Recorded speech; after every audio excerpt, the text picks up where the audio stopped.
Assalamualaikum warahmatullahi wabarakatuh. Selamat datang di Ruang PAI, Ruang Pendidikan Agama Islam dan Budi Pekerti. Materi kita lanjutkan dengan menerapkan perilaku mulia.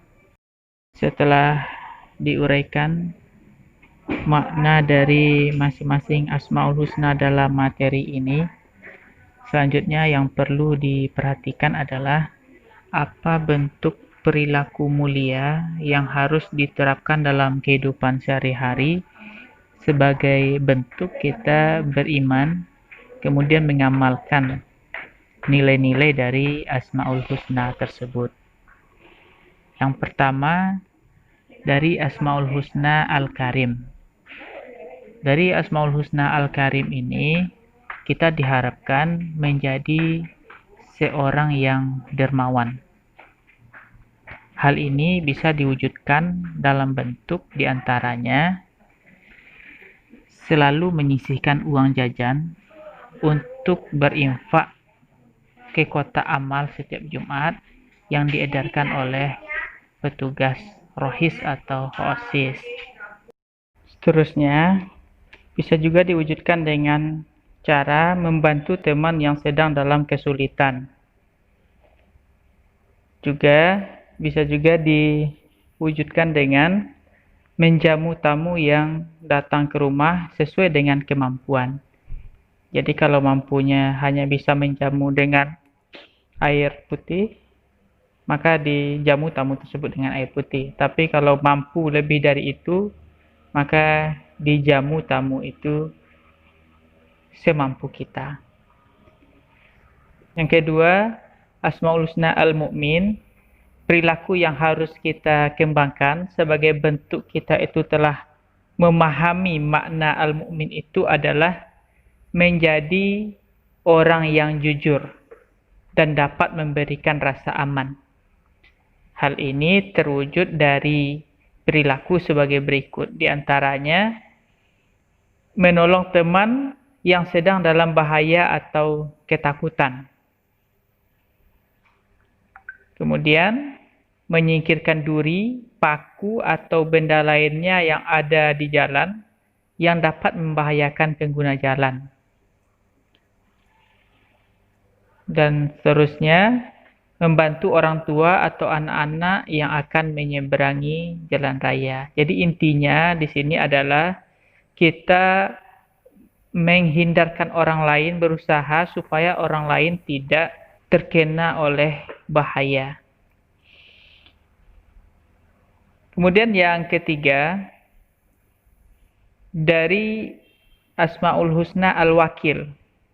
Maka perilaku yang harus kita kembangkan dalam kehidupan sehari-hari sebagai bukti kita telah memahami makna Al-Wakil tersebut adalah senantiasa bertawakal kepada Allah Subhanahu wa Ta'ala. Hal ini bisa diwujudkan dengan cara diantaranya yang pertama, menjadi pribadi yang mandiri. Jadi melakukan pekerjaan tanpa harus merepotkan orang lain. Yang kedua, bekerja atau belajar dengan sungguh-sungguh. Karena Allah Subhanahu wa Ta'ala tidak akan mengubah nasib seseorang apabila orang tersebut tidak mau berusaha. Kita lanjutkan Asmaul Husna Al-Matin.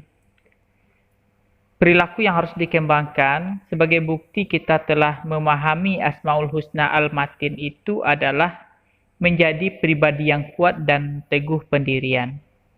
Hal ini bisa diwujudkan dalam hal-hal sebagai berikut. Di antaranya, yang pertama, tidak mudah terpengaruh oleh rayuan atau ajakan orang lain untuk melakukan perbuatan tercela.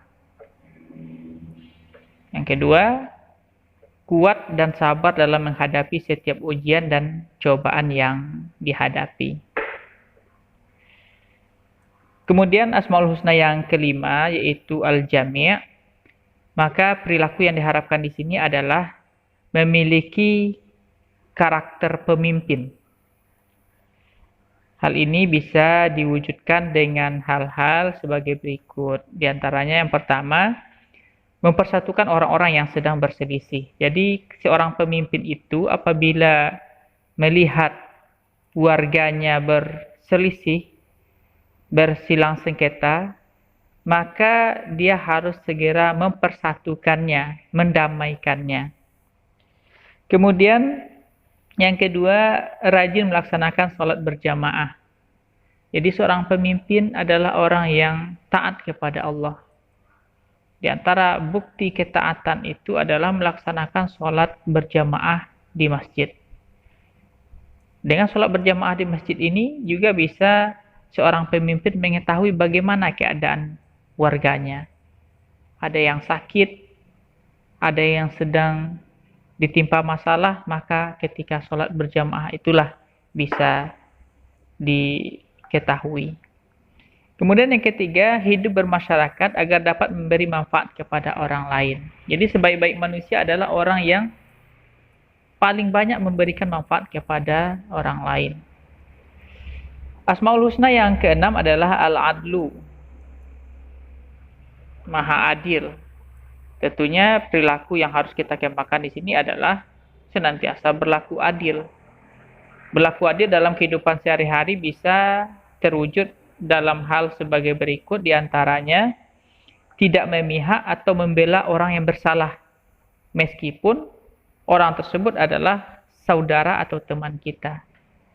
Jadi seorang yang adil, walaupun saudaranya, walaupun teman dekatnya melakukan kesalahan, dia tetap memberikan hukuman. Dia tidak akan membela saudara atau temannya yang bersalah tersebut.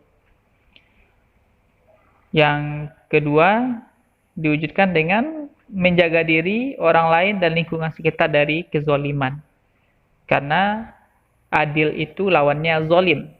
Ketika kita telah menjaga diri, menjaga orang lain, menjaga lingkungan kita dari kezaliman, itu berarti kita telah berusaha untuk menjaga keadilan. Yang ketujuh, Asmaul Husna Al-Akhir, ini bisa kita wujudkan pemahaman kita terhadap al-akhir itu dengan menjadi orang yang bertakwa. Jadi bertakwa itu bisa diwujudkan dengan selalu melaksanakan perintah Allah, seperti sholat 5 waktu, patuh dan hormat kepada orang tua, berpuasa, dan kewajiban-kewajiban lainnya, baik kewajiban mahdoh maupun kewajiban ghairu mahdoh. Dan setelah itu meninggalkan, menjauhi semua larangan-larangan Allah Subhanahu wa taala. Tidak mencuri, tidak minum minuman keras, menjauhi perjudian, menjauhi pergaulan bebas, tidak melawan kepada orang tua, dan meninggalkan larangan-larangan Allah lainnya. Demikianlah materi kita pada kesempatan ini, yaitu aku selalu dekat dengan Allah. Kita membahas ada 7 Asmaul Husna. Telah kita pahami apa itu Asmaul Husna, telah kita mengerti pula makna dari Asmaul Husna yang 7 yang kita pelajari itu. Kemudian kita pun berusaha untuk senantiasa menerapkan perilaku mulia dalam kehidupan sehari-hari. Mudah-mudahan ini ada manfaatnya bagi kita semua. Terima kasih. Assalamualaikum warahmatullahi wabarakatuh.